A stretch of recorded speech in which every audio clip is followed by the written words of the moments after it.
We're talking about men in the world of radio. We're, as men, everyone in the room is either a broadcaster here at WLJS, and Mr. Samuel E. Pugh, who has been a frequent guest on the shows here at WLJS. We're all just giving our perspective and our insight as far as men working within this radio, media, and entertainment industry, and what is it like for us, some of the lessons we have learned, and some of the things we have conquered, and just some of our examples of what to do, what not to do. And I guess now that it comes to thought, Cortez, who has a show here, by the way, it comes on right before mine. It's called Roads to Riches. It comes on every Friday night from 9 p.m. to 11 p.m. Cortez, what are some of the things that working in the radio industry that you have learned not to do? Let me see. I learned a lot about not speaking on a topic or a situation without knowing the true facts. Oh, yes. Yes, that's what I would not do. Yes. If I finna do it, I'll stop myself, because I don't want to speak on nothing false, because they'll come back on you. Mm-hmm. So yeah, that's why I learned. Mm-hmm. Yeah, and I learned how to also talk to the audience and get their attention and feedback. Mm-hmm. Feedback to me as I talk to them. Mm-hmm. And I learned how to relationship with them, so let them know that I can know that they feel what I'm talking about. Yeah, if that's one thing that I would caution to anybody in any public platform, make sure. That's why, if y'all notice, every time I say I'm not sure about something, I say I'm not sure. Yeah. Don't quote me on that. Yeah. I don't know if this information is correct, because I don't want anybody out there to say, oh, he didn't even say the right thing. Yeah, that ain't even it. Yeah. That's why I say I'm not sure. Yeah. That's my little disclaimer. Don't quote me on that. I don't know if that information is correct or not. Nur, have you learned anything as far as the do's and don'ts of working within the radio entertainment industry? Well, as being a rotation DJ, always keeps the script. Always do what you got to do. Up to that time where I will have an experience to have my show, I'm sure I'll come across. But I do remember my first radio show here. I was nervous, and I did have my wisdom teeth removed. And, oh wow! And it's always good to say the right frequency here at the show. Mm-hmm. And I always try to have a clear mouth, nothing swallow. I wouldn't recommend doing radio once you have operation on your teeth. Oh yeah! Wow! Oh my gosh! Because it was kind of embarrassing, because I tried to say 91.9 FM, but it came out at 91.5 FM, and it was ridiculous. I was embarrassed. I got faked fired that day, as a warning. Faked fired as a warning. As a warning. So you always giving out the wrong station. Yeah, I'm sure the producers here were probably thrilled with that. Didn't appreciate that a whole lot. No, What are some of the things, gentlemen, that you've learned working in this industry that you have learned are good? Some of the things you said, okay, that's a good thing. I'm going to keep doing that. What are some of the good things that you have learned working in the world of radio? You go ahead and go first, Cortez. Something good, you saying, like... Something that you realize works. Mm-hmm. What is one thing that you know that works? For example, I say if I hear something, like I always try to speak on a topic that I actually go through in that day. Like that you actually what now? Like say for instance, if I go through something that day, or I hear about a situation, I try to speak on it, and I try to help others as I speak on it, because somebody else might be going through the same thing. Like that's how I try to build on it. And that's something that you realize works. Yeah, that's something. It's work. It work a lot. Yeah. And, not even that also, and let me see. I can't quite put my finger on it, but it's going to come across. I'm going to get back to you. Okay. Yeah. We'll just have to come back to you. Yeah. Sam, being a frequent guest on these shows here, what is something that you realize that being as a guest, as a frequent guest and as a well-known guest, people like to see as a radio guest? What is one thing that you realize that the audience likes? Or has that come across your mind? Has anyone ever told you, I like it when you do this, or I like it when you say this? Well, when we did the show on the music. Yes, the show on music. I had my cousin. She told me that she liked that, like when they said something about country. I was Country like, music. Yeah. I Oh was wow, like, Sam, know, you taking me back now. Wow. I was like, I mean, I don't listen to that, so I mean, I can't just say, Yeah.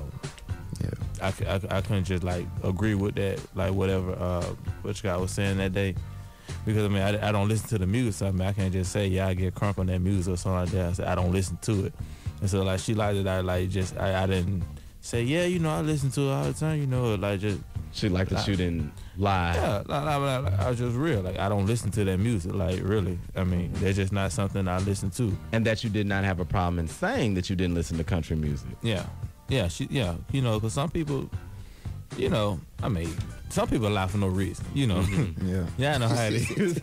Not for no reason. Like, why you lying? You know that ain't true. Stop lying. I mean, tell the truth. Yeah, tell the truth, man. Stop playing. You're not fooling anybody. I know exactly what you're talking about. People who listening, they'll be like, bro, you don't listen to country music.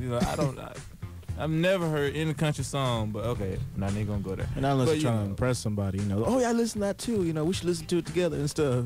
Trying to impress a girl and stuff. You gotta be real though, man. You gotta be real though, man. So you realize that being a frequent radio show guest, that honesty works. It honestly works. And the people Honestly works, respect you for it. Yeah. I guess it's the same way for radio show hosts. I was gonna also say that people like arguments, like they like commotion. They like do? they like commotion. They like to hear something that they don't agree on. They like so this. that's what it Because it gets like a their bass juice. show. It Yeah, gets they their get- juices flowing. Yeah, so they want to put their opinion in. They 2 cents. Yes. So that's why they They little feed 2 it. Yeah, cents, they the yeah. 2 cents. That's what I got. So that's say So they think they right. So they can they gonna put it in. They gonna think what they think, and they gonna say what they think is right. So That's when you let them. I learned. Yeah, that's what I learned. They like arguments. They like a lot of commotion. They do. They People love, especially now in 2012 with this reality show. Yeah, like, definitely. It's like 8 of generation. them. Like it's so many. It's so many. Everybody has a reality show. Yeah. Everybody. They're going to give me a reality show. That's a joke, by the way. When I leave here, I got cameras outside following me to go back home and to watch me go to bed and talk on the phone to somebody. That's basically essentially how reality shows work. Especially And- the housewives and stuff. That's all The I Housewives of watch. Atlanta. I was gonna say the love and hip hop. Love and That show hip hop. tripped me out. Like, What else? Housewives, Atlanta, Like, New York, basketball all wives. of them. Basketball wives, her Everything. wives, his wives, their wives, My our wives, wives, my yeah. wives. Type of stuff. Yeah. Just, I mean, Like I it's said, really commotion like the and same argument. thing, Yeah. just different people fighting. Yeah. Do you think that kind of mess goes on in the world of radio, that reality TV type drama? Do you think that happens in the world of radio? I say yeah, it do. It does? How I so? think so. I mean, at the same time, I think it does, but it don't happen as much as they put it out on TV. Because they put it out on TV. Yeah. Because there is mess that goes on in radio. Oh, yeah. No doubt. Yeah. Believe me, I know. Yeah. And which is essentially why, a lot of people wonder why we don't accept calls on this show. Nah, No. this show. Have you ever heard this phone ring? Nah. No. No, I haven't. So we don't accept calls on this show simply because of the fact that first of all, this is only a 2-hour show. Yeah. If we had people calling in and giving their opinions about every tit and tat thing we said, we would never have a chance to talk. I would never have a chance to interact with any of my guests, and my guests wouldn't have any chance to interact with me. That's another reason why. That's a huge reason why I don't take calls on the show. Number one, that's the first reason. Okay, number two, I have a blog on Facebook. There's one on Twitter where you can express your opinions and you can interact with guests there, and you all can go at it in whichever way you want. Let the boxing gloves come out. Y'all can punch each other. All of that on that medium. Yeah. You're not gonna come on here and do that because this just isn't the platform for that. And so that's another reason why, because I know there are people out there who the second they hear me say something, they want to call in and say, well, I want to say this and I want to say that. No, this isn't about you right now. Yeah. Hang up the phone and listen on the radio. And so that's another reason I know that happens. I know that happens, and that's why as a host, I have to be very cautious of things like that.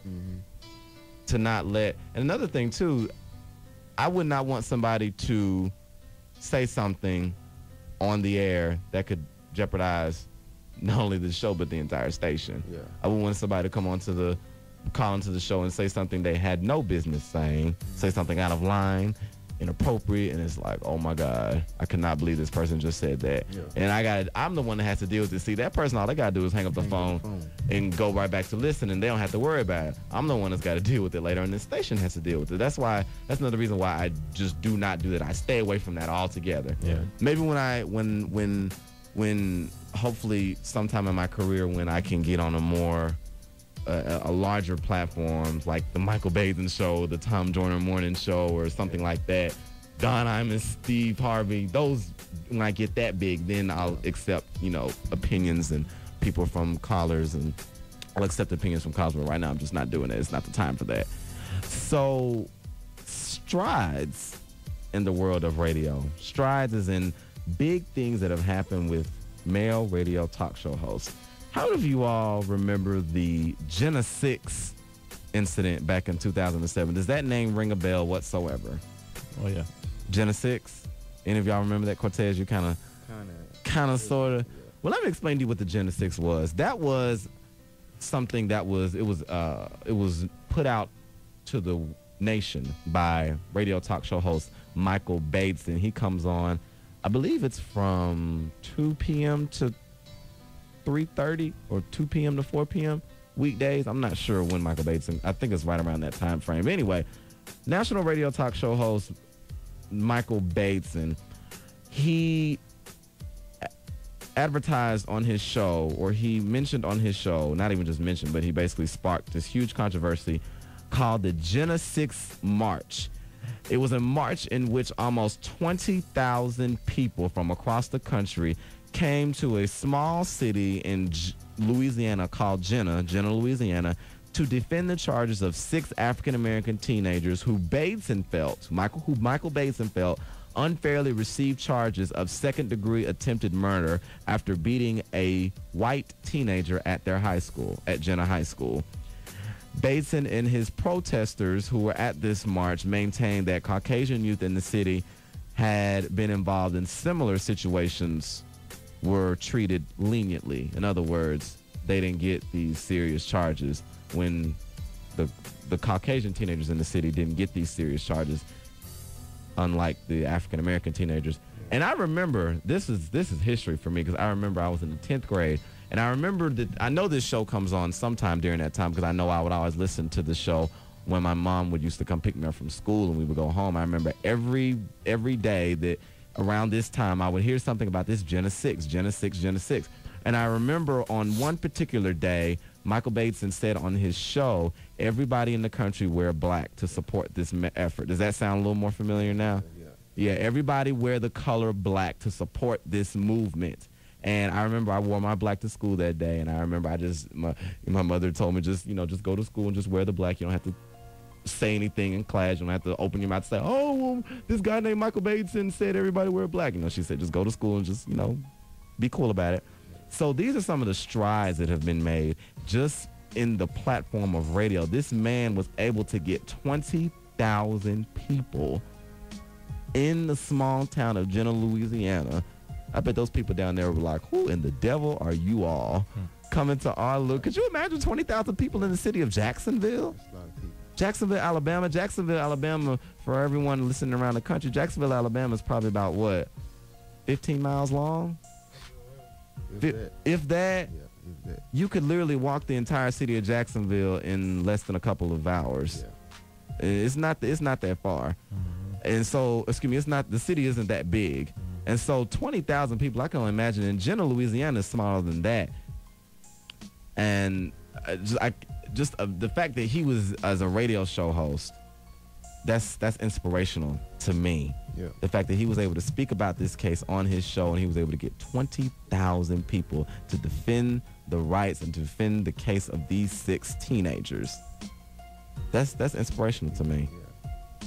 What kind of strides do you all try to make in this industry that is the radio entertainment industry, the radio media industry, what is something that you all want people to remember you for? What is a mark that you want to make in this industry?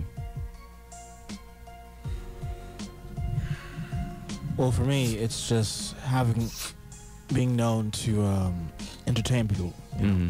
Have that, because when I was a kid, I used to listen to the radio show, to the radio all the time.